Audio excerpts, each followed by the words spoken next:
matinée, c'est je vais vous présenter brièvement en 20 minutes un certain nombre de développements internationaux. Ensuite, on aura un bref échange de questions-réponses. Et ensuite, on aura donc les 3 présentations des intervenants. Puis ensuite, là, on pourra rentrer dans la séance assez longue de questions-réponses. Alors, j'ai 2 indications purement pratiques à vous donner aussi en démarrage. Le premier, c'est que pour la traduction, donc nous aurons au moins 2 présentations qui seront faites en anglais, le canal est le numéro 1, et ensuite nous devons partir dernier carat à midi, donc on va devoir clôturer les échanges un peu plus tôt pour pouvoir laisser le cinéma de Méliès faire ce qu'il fait très bien, projeter des films, et il ne faut pas qu'on retarde la séance qui se passera dans cette salle-là. Donc je vous préviens, on risque de vous chasser très gentiment, mais fermement, à partir de midi et quart. Enfin, à midi et quart, il faut qu'il n'y ait plus personne dans la salle, donc là, ce sera vraiment... Donc, il faut qu'on commence à évacuer à partir de midi 5. Très bien. Du coup, je vais commencer ma présentation. Et du coup, je vais démarrer. Juste pour vous présenter aussi les derniers événements. Oh, c'était tellement plus joli sur mon ordinateur, mais là, c'est un peu flou. C'est le principe des gros écrans, c'est que c'est difficile de calibrer. C'est une image d'une carte qui se base sur le dernier recensement des budgets participatifs dans le monde, dans un livre coordonné par Nelson Diaz qui s'appelle Hope for Democracy, donc, un espoir pour la démocratie, 30 ans de budget participatif. Et vous voyez un certain nombre de développements sur l'ensemble, désolé Martha, de développement sur les différents continents. Donc on a bien une vague qui est démarrée dans les années 90 au Brésil, qui s'est étendue dans l'Amérique latine et ensuite qui s'est développée sur absolument tous les continents. Vous voyez qu'on touche même l'Australie, la Chine et la Russie. L'Australie, ça va comme démocratie, les autres sont des pays et du coup, qui adaptent à la sauce locale leur budget participatif.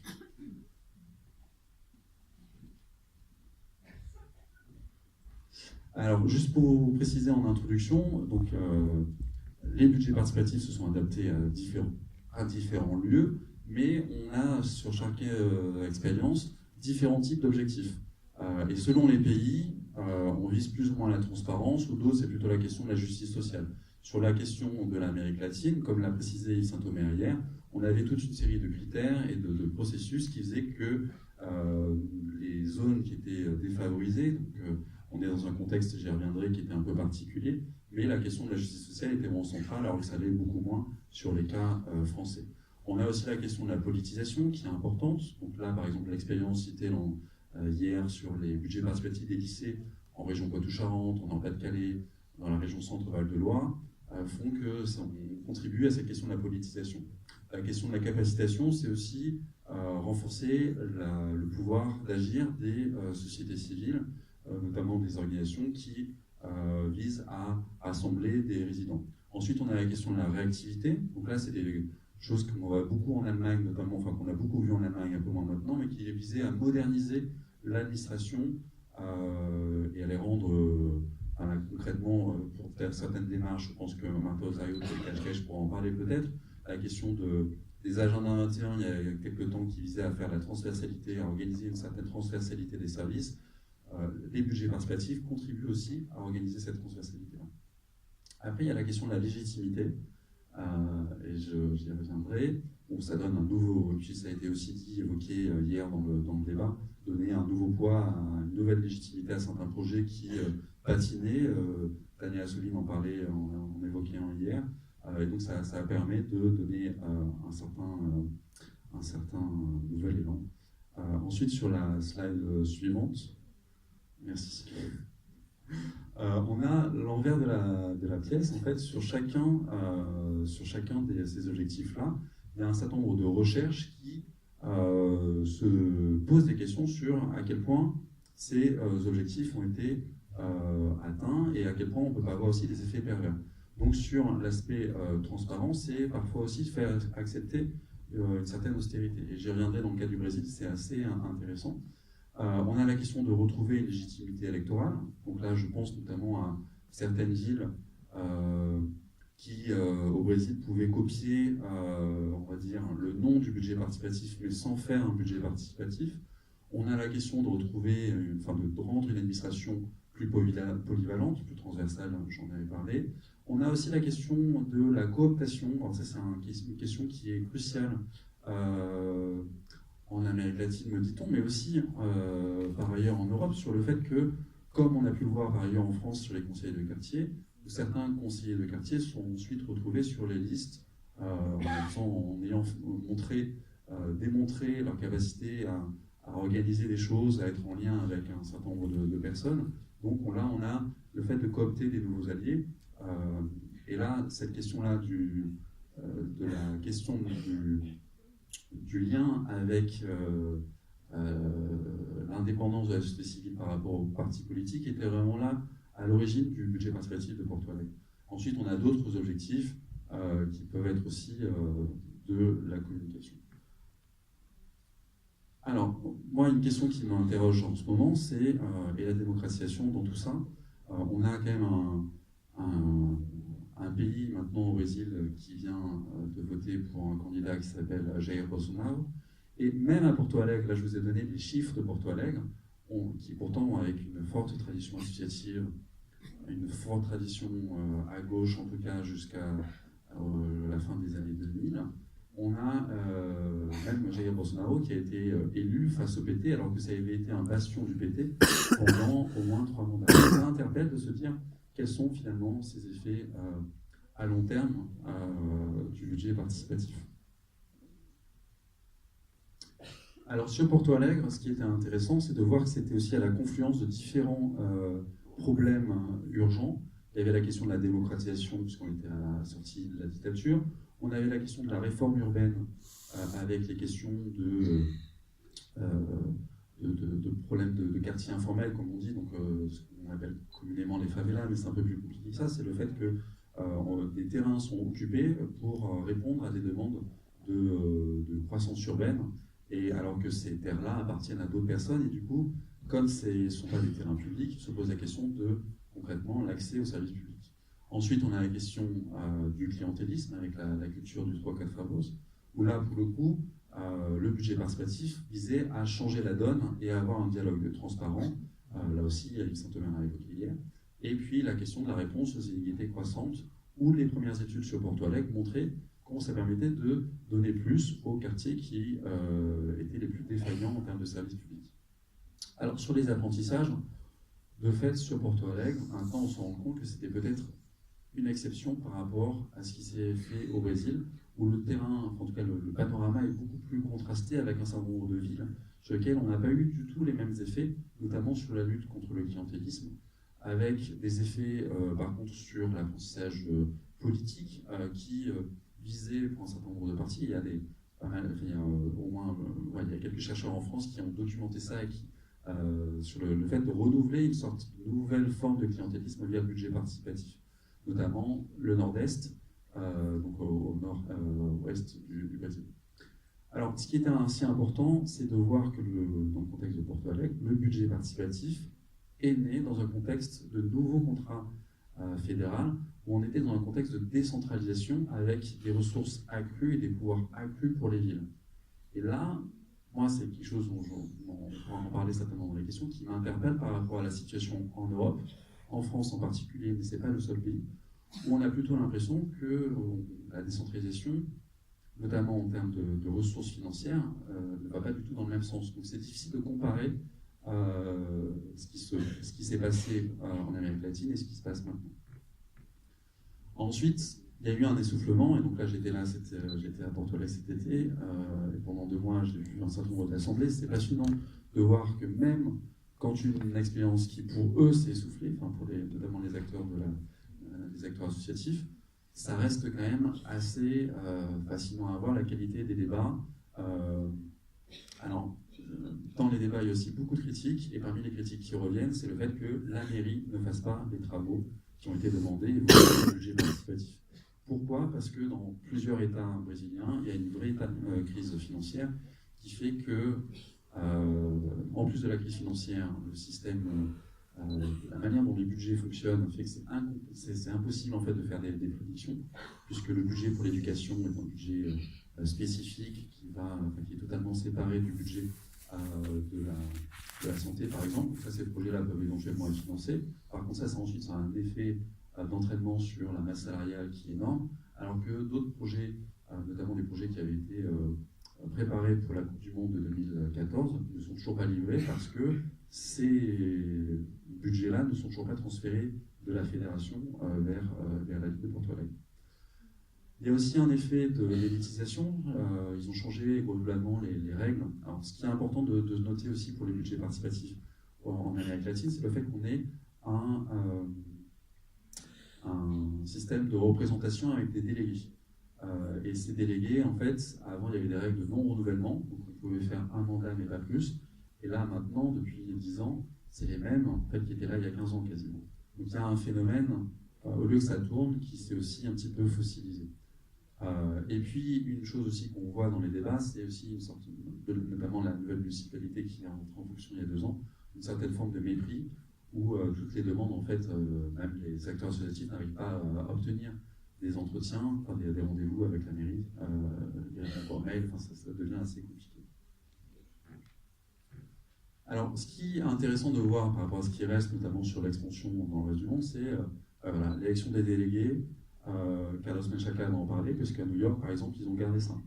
La révision du règlement par les conseillers du budget participatif, là, je pense que le cas de l'Écosse pourra être intéressant de voir comment ils ont intégré les habitants dans à la fois l'organisation et aussi la question des règles. Ensuite, on a la question de la pondération des critères pour l'affectation des ressources. Donc là, c'était le fait d'attribuer plus avec un système de pondération pour les quartiers, ici on dirait les quartiers populaires. Ça, Paris, on en a parlé hier dans les débats, Paris le fait. Peu de villes en France le font à ma connaissance, mais peut-être on dirait l'inverse. Ensuite, le fait d'avoir un format d'assemblée, ça c'est quelque chose aussi qui vise à disparaître. Alors le cache-cache, pour le coup, l'a gardé avec, on verra, les sessions dans chaque quartier, c'est intéressant de voir que ça a pu être gardé, alors que de plus en plus de villes en France, elles se sont tournées sur des modèles tout numériques, où en tout cas la part de présentiel est moins importante, moins essentielle dans la manière de faire. Voilà, pour le coup, Montreuil aussi a fait une chose différente. Et puis après, il y avait d'autres choses sur notamment la place du contrôle des habitants dans la réalisation des travaux, sur le choix des entreprises, sur la qualité des travaux réalisés. Là, on était sur des choses qui étaient très formalisées et qui sont pas forcément aussi bien organisées, on va dire, en Europe. Après, je sais que Cache-Cache fait des choses un peu intéressantes aussi, on aura l'occasion d'en parler. Alors, sur l'expansion en Amérique latine, je pense que je vais augmenter mon temps, c'est toujours poser la question de la réplicabilité de ces expériences. Il y avait un certain nombre de choix qui ont été faits pour pouvoir notamment comparer ça, parce que ça s'appelle un budget participatif, que c'en est un, et inversement, notamment, même au Brésil, il y a des choses qui ne s'appellent pas budget participatif, mais quand on regarde comment ça marche, ça y ressemble fortement. Et la question du nom, notamment en Écosse, on y reviendra, ils ont beaucoup de processus en Écosse, par exemple, font le choix de ne pas s'appeler budget participatif, parce que c'est un mot qui n'évoque rien, et qui est compliqué à expliquer. Donc, pourquoi utiliser des termes compliqués quand on peut utiliser d'autres termes? Enfin, c'est une question qui s'est posée. Donc ensuite, sur les critères, il y a un certain nombre de chercheurs, notamment latino-américains. Donc là, je prends exprès, parce que hier, vous avez peut-être eu la définition de Saint-Omer, je ne sais pas, j'étais pas au début. Mais sur les chercheurs latino-américains, ils définissent les budgets participatifs d'une autre manière. Il y a 4 critères qui sont importants. Un, il faut qu'il y ait une délégation de souveraineté. Donc là, ça c'est pour ça que les budgets participatifs de cette vague actuelle en France marchent. C'est le fait que, effectivement, quand les citoyens votent, eh bien, on respecte le choix de ce vote-là. Donc il y a bien un transfert une délégation de souveraineté. Il y a la question d'une combinaison participative avec notamment différentes traditions participatives, le fait qu'il y ait aussi des questions de délégués. Donc là, on se rapproche plus du format des conseils, comme on avait les conseils de quartier, mais avec une forme d'élection. Et pas forcément qu'un format d'assemblée où tout le monde peut prendre la parole. Ensuite, il y avait la question de l'autorégulation. Pour que ça soit un budget participatif, il faut que ça soit non pas décidé par la ville, enfin que les règles soient décidées par la ville, mais que les habitants réunis donc, au sein d'un conseil définissent eux-mêmes la manière de faire. Et puis, quelque chose qui était important aussi, qui est le changement des priorités d'investissement. Et alors là, les débats il était important de montrer à quel point les budgets participatifs contribuaient réellement à changer la donne. Parce que quelque part, la question qui est derrière, c'est oui, mais n'importe quel maire progressif pourrait dire, taper du poing sur la table et dire je mets un financement massif dans les quartiers défavorisés. Et en fait, c'est un peu plus compliqué que ça, parce que, notamment au Brésil, il y a une séparation des pouvoirs entre le législatif et l'exécutif au niveau local, et que faire passer un budget par l'exécutif, il faut pouvoir emporter l'adhésion de l'Assemblée municipale. Le problème, c'est que le PT a toujours été minoritaire dans son Assemblée municipale, et donc du coup, avec le budget participatif, donner une nouvelle légitimité aux décisions, aux choix budgétaires qu'il voulait faire. Et c'était compliqué pour l'Assemblée de dire « Ah ben non, on ne va pas respecter le choix des habitants », alors qu'ils sont 2000 dans une salle sur un quartier particulier. Donc ça mettait la pression, et c'est pour ça aussi que ça a marché, particulièrement au Brésil. Alors ensuite, je vais du coup accélérer un petit peu, se pose la question de comment on institutionnalise au niveau national les budgets participatifs. Alors il y a la question des réseaux, il y a plein de pays en Amérique latine qui ont mis en place des réseaux, parfois impulsés, enfin en tout cas avec la bénédiction de l'État central. Et puis il y a aussi la question des lois qui forçaient certains pays à mettre en place des budgets participatifs. Et là, il y a aussi des résultats qui sont un peu en demi-teinte, notamment pour le Pérou, où on voyait que certes, la plupart des villes font des budgets participatifs, mais certaines études montraient que 50% des projets n'étaient pas réalisés.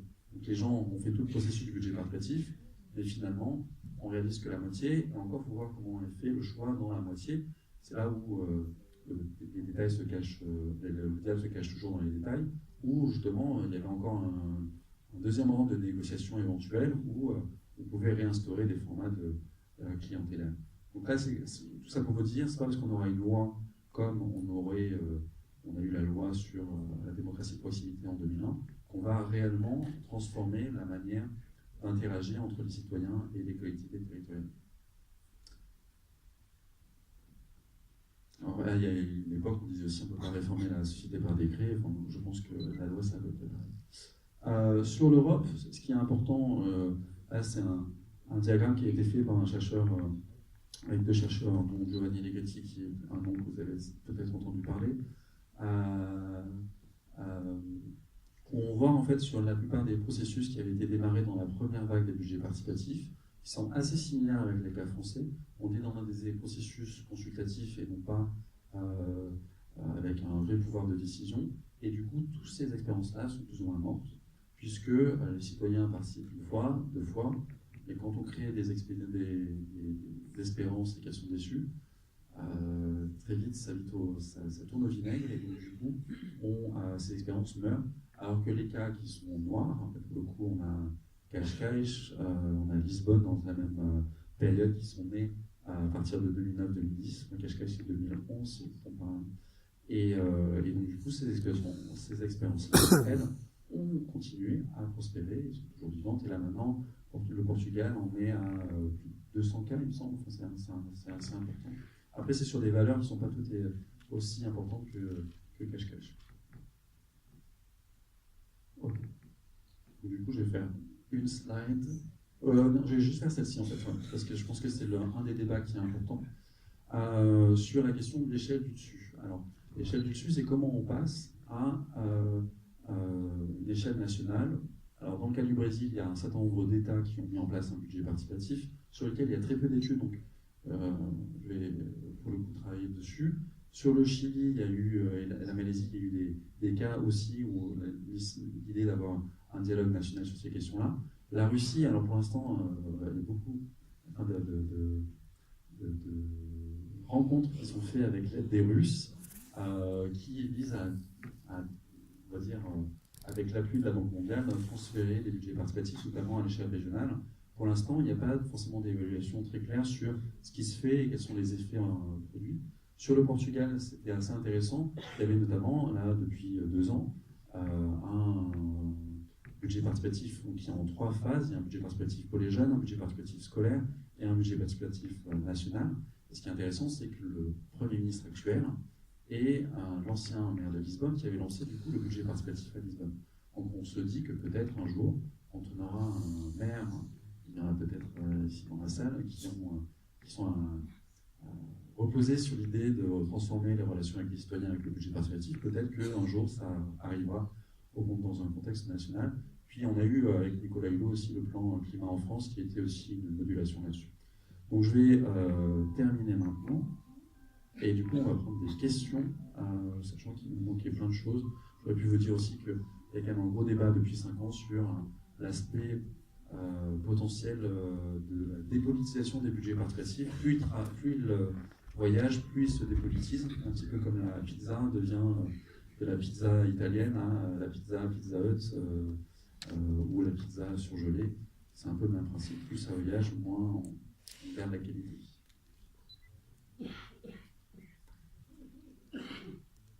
Des questions dans la salle, à moins qu'on passe directement aux présentations.